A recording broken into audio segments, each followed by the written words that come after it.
जय जिनेंद्र, जय गुरुदेव। कैसे हैं आप सब?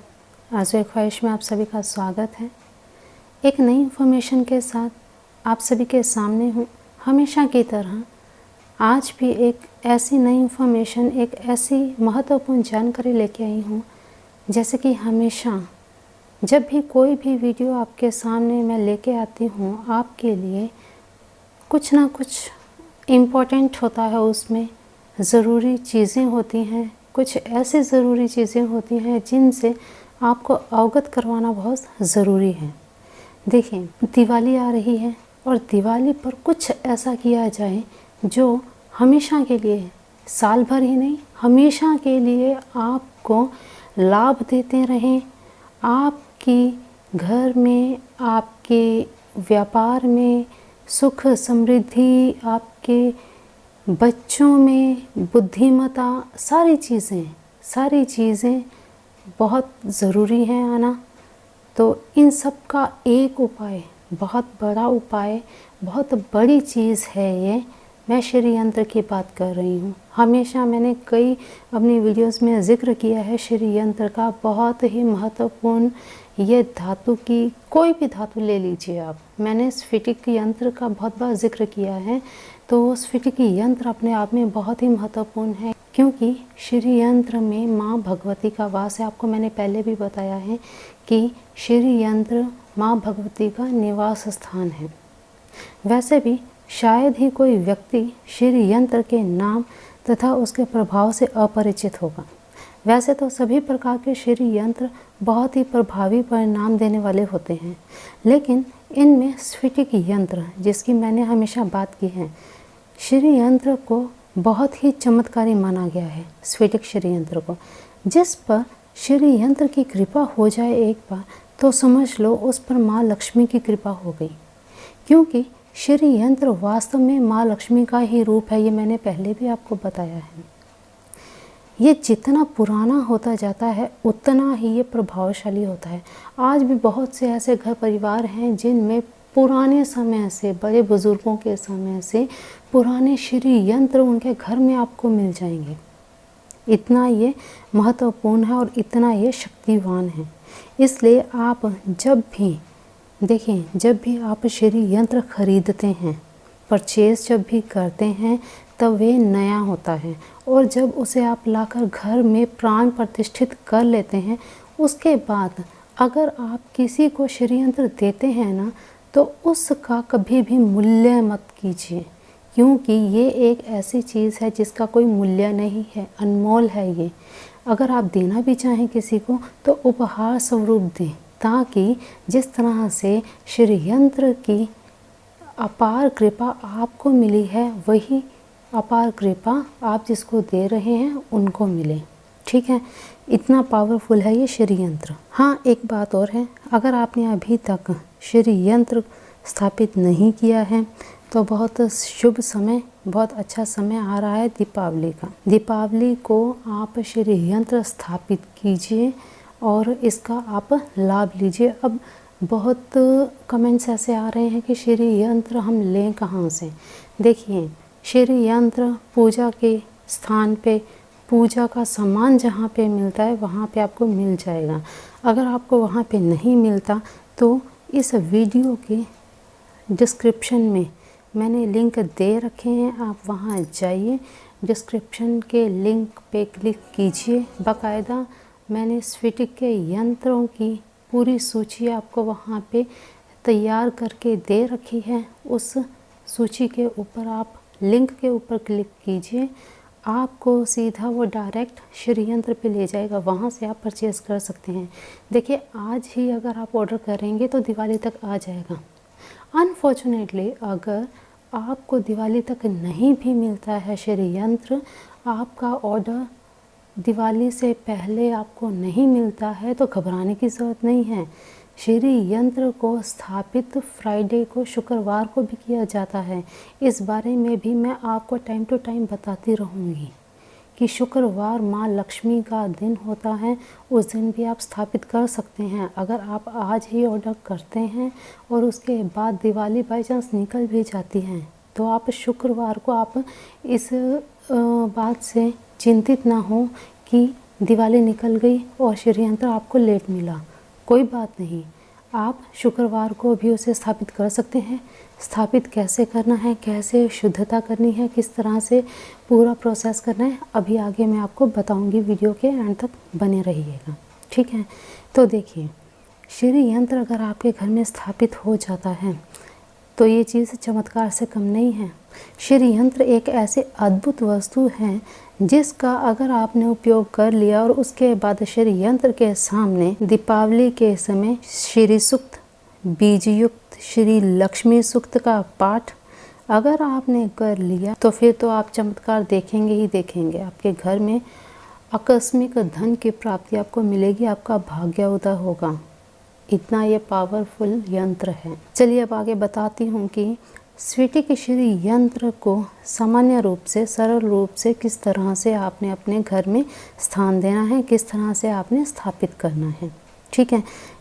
बिल्कुल सरलता से बताऊंगी। इसमें पंचोपचार विधि से पूजन करना है, ये भी आप नोट कर लीजिएगा। सेम प्रोसेस होता है हर तरह की, जहाँ पे भी आपको बताया जाता है कि पंचोपचार विधि से पूजन करके उस चीज़ को स्थापित करें या शुद्ध करें, तो ये सेम प्रोसेस होता है। पंचोपचार विधि का पूजन किस तरह से किया जाता है यह भी मैं आपको बताऊंगी आगे। और इसी तरह से स्फटिक यंत्र को भी पंचोपचार विधि से पूजन करने के बाद में स्थापित करना है, ठीक है। श्री यंत्र को अगर, अब मैं पहले आपको ये बता देती हूँ कि दीपावली के दिन अगर आप श्री यंत्र को स्थापित करते हैं बहुत ही शुभ है। अगर दीपावली दूर है तो भी कोई घबराने की ज़रूरत नहीं है। अगर दीपावली निकल भी जाती है तो भी डरने की ज़रूरत नहीं है। इसमें आपको क्या करना है, सबसे पहले श्री यंत्र आपके हाथ में आ गया, आपको श्री यंत्र मिल गया। इसके लिए आपको दूध, गंगाजल, शहद, घी, दही, शक्कर, रोली, चावल, लाल कपड़ा, धूप, घी, अगरबत्ती का अगर विचार करते हैं क्योंकि उसमें बांस की लकड़ी होती है इसलिए विचार किया जाता है, तो आप धूप ले लीजिए, ठीक है। घी का दीपक, प्रसाद, 2 थाली और एक बड़ी कटोरी, ये सब सामग्री आपको चाहिए होगी, ठीक है। अब श्री यंत्र को स्नान कराते समय आपने इस बात का ध्यान रखना है कि श्री यंत्र का जब स्नान कराएंगे तब श्री यंत्र को स्नान किया हुआ जल धरती पे नहीं गिरना चाहिए। ये जल आपने श्री यंत्र को स्नान करवा के किसी सुरक्षित जगह पे डाल देना है, नहीं तो किसी पेड़ में डाल दीजिए, ठीक है। तुलसी में नहीं डालना है, इस बात का ध्यान रखिएगा। तुलसी में नहीं डालना है, कोई अन्य पेड़ पे आप डाल सकते हैं, पीपल के पेड़ पर आप डाल सकते हैं। अब पहले आपको मैं विशेष दीपावली के लिए ही बताऊंगी क्योंकि दीपावली आ रही है और श्री यंत्र आपको दीपावली तक मिल जाएगा अगर आप आज ही ऑर्डर कर देते हैं, ठीक है। अगर आप दीपावली को श्री यंत्र को स्थापित करना है तो दीपावली की शाम को स्थिर लगन में, अगली वीडियो जो आएगी उसमें आपको सारी दीपावली के जो शुभ मुहूर्त हैं आपको बता दूंगी, तो उस हिसाब से आपने स्थिर लगन का समय देख लेना है, ठीक है। स्थिर लगन में आपने स्थापित करना है। स्थिर लगन में किया जाने वाला कार्य हमेशा स्थिर रहता है, इसीलिए स्थिर लगन का आपको बताया गया है। अब विधि कैसे करनी है देख लीजिए।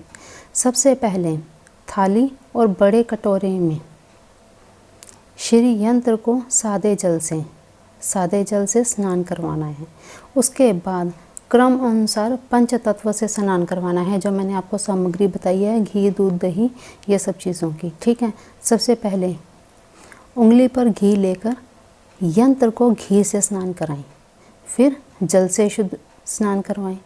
उसके बाद शहद लें, उसे स्नान करवाएं, फिर शुद्ध जल से स्नान करवाएं। उसके बाद फिर दही से स्नान करवाएं, दही से स्नान करवा के फिर शुद्ध जल से स्नान करवाएं।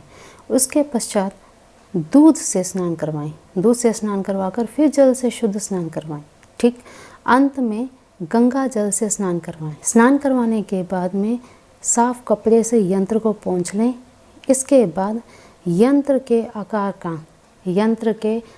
का जितना भी आपको नया लेना है कपड़ा, लाल कपड़ा ले लीजिए या पीला कपड़ा ले लीजिए, ठीक है। जिस जगह पर आपने यंत्र को स्थापित करना है मंदिर में कीजिए, पूर्व दिशा में ईशान कोण में, ठीक। अब वहाँ पे लाल या पीला वस्त्र, श्री यंत्र जितना है उसके हिसाब से वहाँ पे आप बिछाइए कपड़े को, चावल की ढेरी लगाइए, पीले चावल हों, पीले चावल की ढेरी लगा दीजिए और उसके ऊपर आपने श्री यंत्र को स्थान देना है, स्थापित करना है। चावल पर श्री यंत्र को स्थापित करने के बाद रोली से तिलक करें।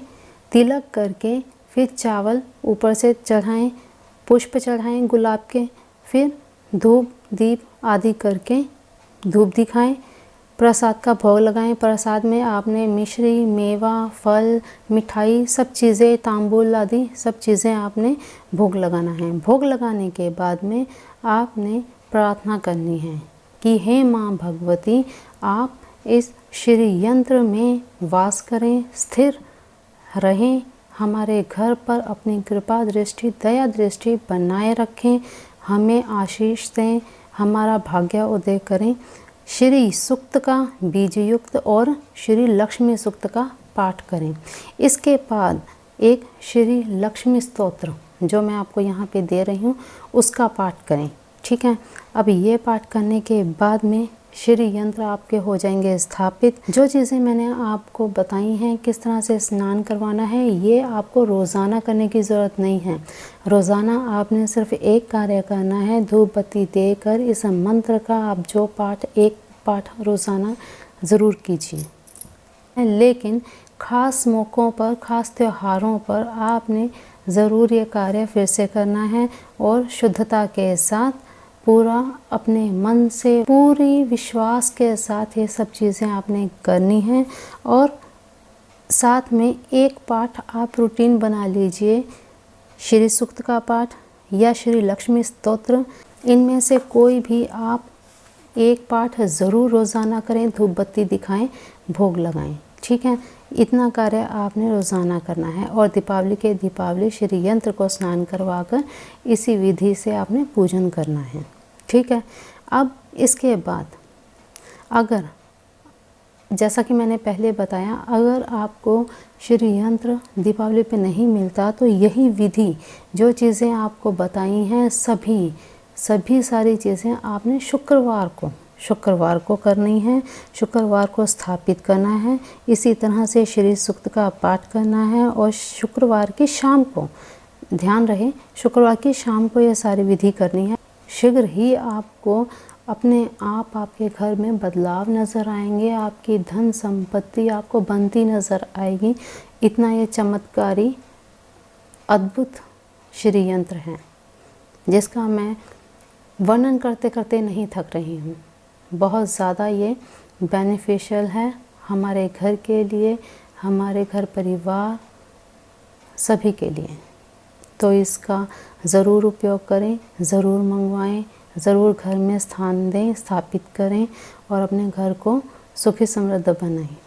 शाम के 7:30 बजे ही आपको दीपावली के शुभ मुहूर्त की वीडियो मिलेगी, तो उसे देखना भी मत भूलिएगा। और सारी चीज़ें मुहूर्त के साथ करेंगे तो वो और भी ज़्यादा शुभकारी आपको फल देंगी। इसीलिए मुहूर्त का आपको बार बार बताया जाता है। मुहूर्त हमारे जीवन में बहुत ज़्यादा महत्व रखता है, इसलिए मुहूर्त को कभी भी कम मत आंकिए। ठीक है, और मुहूर्त में ही सारी चीज़ें कीजिए ताकि आपको ज़्यादा से ज़्यादा आपको लाभ मिले, शीघ्र से शीघ्र आपको लाभ मिले और आप सभी की सभी मनोकामनाएं पूरी हों। इसी कामना के साथ अपनी वाणी को देती हूँ विराम। तो चलिए आज के लिए इतना ही। शाम की वीडियो का इंतज़ार करते हुए अपना ध्यान रखिए, मस्त रहिए, स्वस्थ रहिए। जय गुरुदेव, जय जिनेन्द्र।